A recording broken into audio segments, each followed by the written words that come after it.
Olá, vamos começar com uma pergunta. Pensem comigo. Seria possível que uma parte gigantesca da população de um país, e estamos a falar de dezenas de milhões de pessoas, tivesse um único antepassado em comum? Um homem que viveu há 500 anos? Parece coisa de filme, não é? Mas, acreditem, esta história é bem real.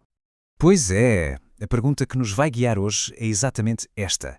E a resposta não só é um rotundo sim, como nos vai levar a uma das sagas familiares mais incríveis da história.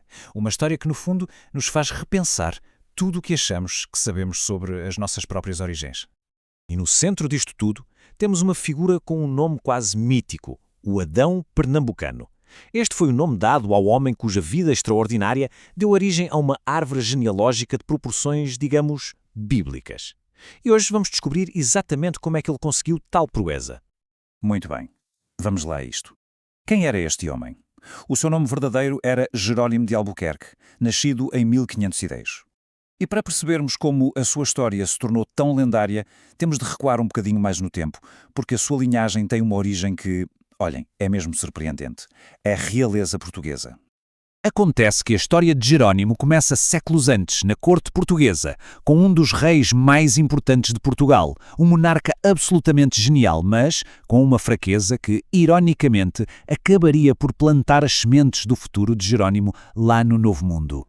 Estamos a falar de Dom Dinis, um rei notável, sem dúvida. Fixou as fronteiras do país, fundou a marinha, tornou o português a língua oficial, até protegeu os templários. Era um homem de cultura, um poeta, mas a sua fama de mulherengo era igualmente lendária, e foi isso que gerou uma crise tremenda no reino.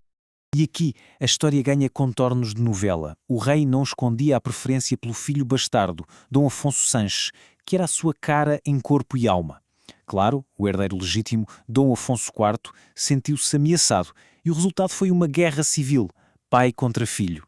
No final, o herdeiro legítimo venceu, mas é o ramo do filho bastardo que nos interessa, porque foi o sangue dele que, eventualmente, atravessou o Atlântico.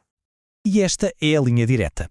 Do filho bastardo do rei, passamos por gerações com alcunhas, no mínimo curiosas, como o ataúde e o azeite, até que, em 1510, nasce o nosso protagonista, Jerónimo de Albuquerque, descendente direto de um rei, mas por uma linha, digamos, não oficial. E agora, a nossa história dá um salto. Jerónimo, talvez por sentir que a sua linhagem não lhe daria grandes oportunidades em Portugal, fez o que muitos jovens ambiciosos faziam na altura. Foi procurar a sua sorte no Novo Mundo, numa viagem que iria mudar absolutamente tudo.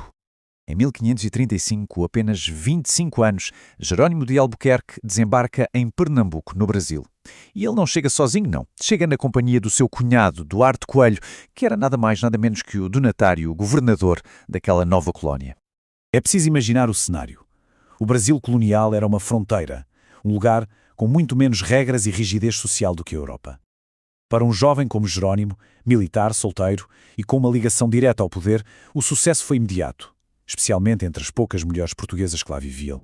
Mas é agora que a vida de Jerónimo sofre uma reviravolta digna de um argumento de Hollywood, um episódio de guerra e quase morte que, paradoxalmente, acabaria por ser o momento fundador da sua imensa linhagem. Durante um combate com os tabajaras, Jerónimo é gravemente ferido. Uma flecha atinge-lhe o olho e ele fica conhecido para sempre como o Torto. Derrotado e capturado, o seu destino parecia selado. Naquela época, ser prisioneiro de guerra significava quase sempre a morte. Mas o destino tinha outros planos. A filha do cacique Tabajara, uma jovem chamada Muiraubi, ao ver o prisioneiro, apaixona-se por ele. E numa jogada brilhante de diplomacia e afeto, ela convence o pai, o chefe da tribo, não só a poupar-lhe a vida, mas a entregá-lo a ela como marido. Um ato que selou a paz entre os seus povos. Desta união, com Muiraubi, que foi batizada mais tarde como Maria do Espírito Santo, nascem os primeiros 8 filhos de Jerónimo. Foi o início de tudo. A primeira pedra desta gigantesca construção familiar. Bem, após a morte de Maria, Jerónimo continuou a sua vida e a ter filhos, muitos filhos, com muitas mulheres diferentes.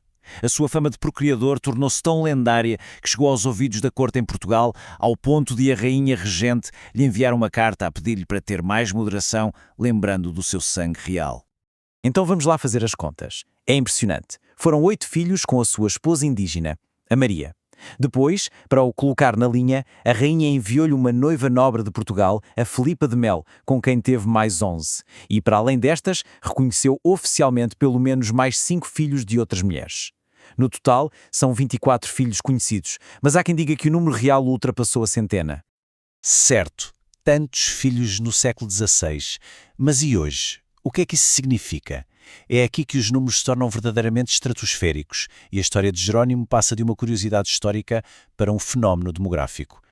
Preparem-se. Passadas apenas 22 gerações, uma estimativa conservadora aponta que o número de descendentes de Jerónimo de Albuquerque hoje é de 50 milhões de pessoas. Sim, ouviram bem, 50 milhões. Um único homem. E a diversidade desta descendência é talvez o mais fascinante. O seu sangue regressou a Portugal, encontrando-se em figuras como o Marquês de Pombal. E pensem nisto, uma pessoa de pele clara e olhos azuis hoje pode ser descendente direta da princesa indígena Muira Ubi. Pessoas que se veem como pertencendo a etnias completamente diferentes podem, na verdade, ser primas distantes, todas ligadas a este homem. No fundo, a história do Adão pernambucano é um lembrete poderoso. Um lembrete de que as nossas noções de pureza, de separação e de identidade são muitas vezes construções muito recentes e muito frágeis. A realidade da nossa história é uma só, a da mistura. E a reflexão que fica é esta: se recuarmos apenas algumas centenas de anos, as linhas que hoje traçamos para nos separar uns dos outros começam a desaparecer num emaranhado de histórias como a de Jerónimo. Fica a pergunta no ar: se estamos todos tão ligados, o que é que as nossas diferenças realmente significam?